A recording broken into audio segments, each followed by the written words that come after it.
Boker Tov, good morning, everyone. Thank you so much for joining us for our weekly 10 minutes of meaning. The Ramchal, R Moshe Chaim Luzzatto, and his great Mesillas Yesharim give us a charge for the day and help us realize our best selves, help us try to advance our mission in life and fulfill our purpose and feel the best Boker that we Tov, can. good morning, everyone. Thank you so much Leading for joining. the most meaningful life that we can. I want to thank our sponsors for this year, our dear friends Chani and Lenny Grunstein, in memory of Chani's father, Mr. Aaron Tambor, Aaron Ben Yitzchak.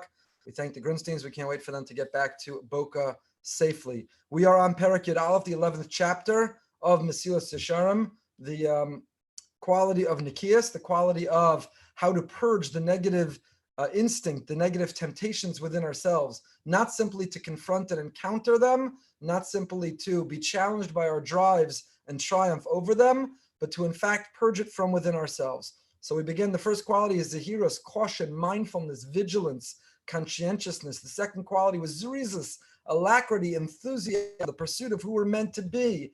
And now we're up to Nikias, how to purge or eliminate from the repertoire of our lives the very urge or temptation to do the wrong things. And in that context, we spoke about Gezel, honesty and integrity, our character in all that we do, following through on our word, not over-promising and under-delivering, being punctual and on time, being honest in our interactions and our business dealings, having integrity in every area of life. We're all driven by this taivas mama, this temptation for money. Money makes the world go round. It supports and enables and enriches our lives. And therefore, we all struggle with that drive. That was area number one. Area number two he talked about was arayas, promiscuity, sexuality. That component of life we know has sabotaged and has corrupted and compromised some of the most brilliant, most accomplished, most charismatic men and women who allowed themselves to be distracted and their judgment to be clouded. And the third area he's talked about now is what he calls nus hapev v'ha'ozen, what we began last week, the notion of the profanity, not only with our behavior, but profanity with our speech, profanity with our communication, with the way that we interact. And we spoke last week about nivel peh, how a person lowers themselves. We diminish the tzelem elokim, the godly spirit or soul within ourselves. And in fact, instead of articulating, using that power, the gift of speech, to articulate a persuasive argument, people who instead resort to profanity for the shock value of using a curse or a lewd image are in fact lowering themselves. They're forfeiting their very humanity, what differentiates us from the animal world. So we continue now. When it comes to thought, the Ramchal tells us, the pasuk says that we have to safeguard ourselves from any negative influence, from any negative impact. Person has to be mindful of the things that threaten us and safeguard and protect ourselves from them. And the Gemara derives from this, Shelo Yahar Adam Bayom V'Yavo Lidei Tuma Balayla. What does it mean to protect ourselves? It means social distancing. It means wearing a mask when you're out. It means Purelling your hands and washing to the tune of happy birthday. It means all these other guidelines that we've been given in the physical sense. But what it means to protect ourselves from the metaphysical sense, in the spiritual sense, is to be very aware of where we allow our thoughts to go. Shelo Yahar Adam Bayom. Because if we fantasize during the day, if we imagine during the day, if we allow our thoughts to wander, whether it is for the images, the actions, the foods, the gossip, whatever area of life, if our mind wanders and dreams of and fantasizes after certain pleasures, behaviors, yavul de tuma balayla. If we do that in our conscience, then in our subconscious, we will act out negatively. V'amru od hirhure aver kashem me'avera. The Gemara in Yom HaChavtes tells us something really astonishing, that the truth is fantasizing or dwelling or marinating on a thought of an action that we shouldn't have in some ways is even worse than violating the act itself. Because you see, in the moment of the act itself, one can't help it. The Yetzer Hara overrides. That drive simply draws the person to the behavior. That doesn't mean you're not accountable. We're each accountable for our behavior. But it means in that moment, it's very hard to overcome. And therefore, when we find ourselves in that circumstance, in that drive, in that moment, it's not understandable, but it's explainable why a person would give in. But hirhure avera, when they're not in a moment of temptation, when that non-kosher food or non-kosher website or non-kosher person or non-kosher context or non-kosher language or speech or act when it's not happening, but you simply allow your mind to go there and you enable your thoughts to dwell there, to fantasize there. Hirura avera kasha me avera. Chazal, our rabbis, presume that we have more control over our thoughts. Just because a thought comes knocking doesn't mean that we have to let it in. Just because that thought rises doesn't mean that we have to allow ourselves to dwell on it, to pursue it, to expand it, to think about it, to marinate and stew in it. We have to, in fact, rid ourselves, purge it, and say, thought, that's not going to lead me anywhere good. That thought will not conduct itself anywhere other than a drive to act out on it.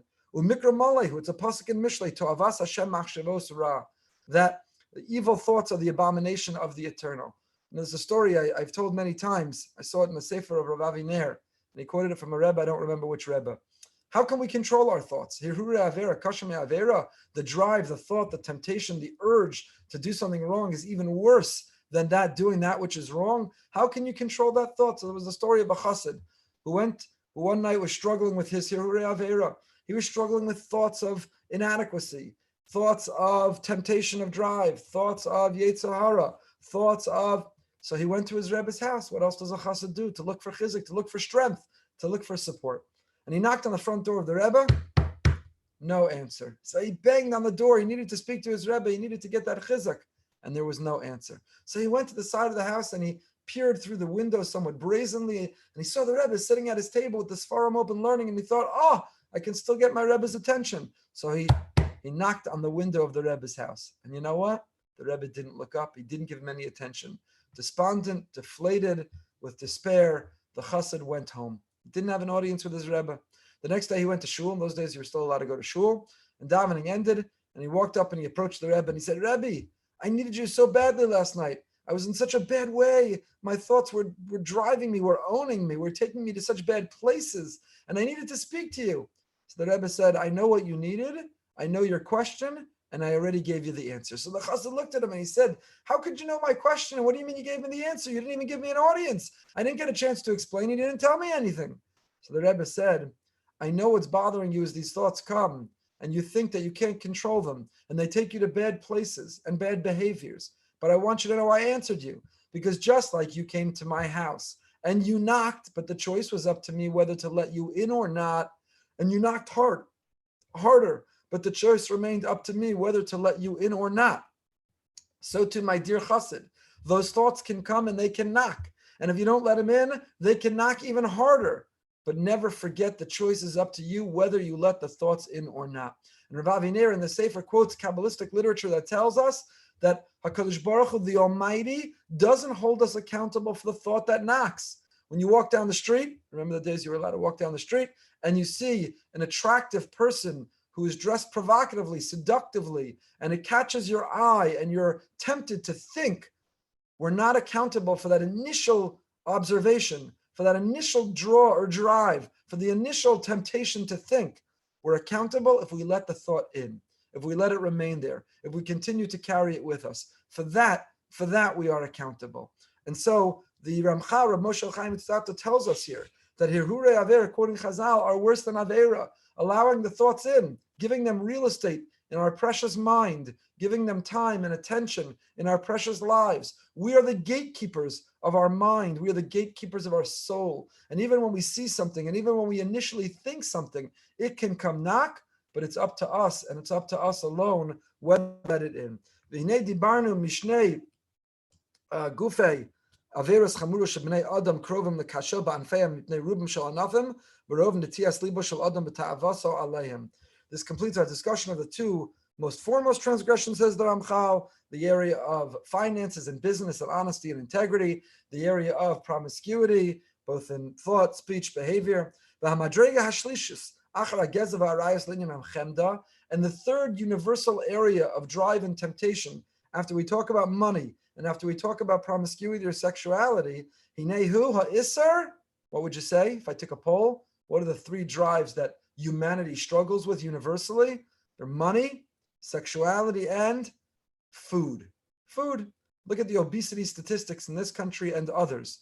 Look at the challenges we have with diabetes and high blood pressure and heart challenges. Inyan machalos. Our challenge with the temptation and the drive for food. Who doesn't love food? We love the taste, and we love the crunch, and we love the flavor, and we love the smell, and we love the quantity. And our Jewish lifestyles so revolve around food.